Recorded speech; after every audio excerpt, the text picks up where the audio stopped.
Magbakasyon niya ni King Bamban Tarlac in US-based Kapampangan content creator at influencer ay Chris Punsalan. Metong kareng binisita na ing Bamban Gabaldon Elementary School nung no ka rin niya tinuro kanita ing kayang apu o grandma a Anisha Santos Manipon. Ngaluang kaya be kung mestra ka rin, pamarugan talaga lang. Huwag gagawan date. Makalunos na rugo. Tabalo.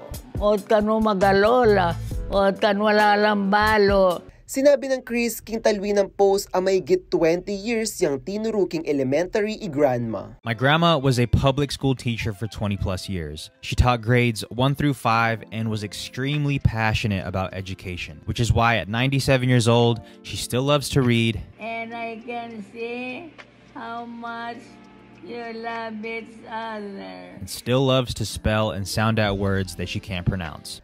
Aparti pa king Bamban Gabaldon Elementary School, binisita yari ni Chris kareng miyayaliwang eskwela kalupa ning Santo Niño Academy of Bamban, Bamban Municipal Hall at Tarlac Training Center.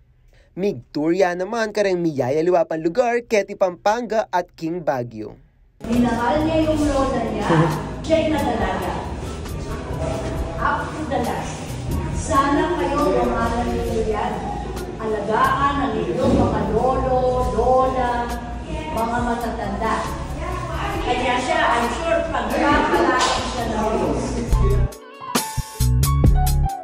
Manibatan niyang pandemya, pinuri at kegiliwan dereng netizens deng TikTok videos ng Chris nung no ka rin mayakiting ega-naganang aktibidad at gagawan ng pamanyese na keng kayang apo.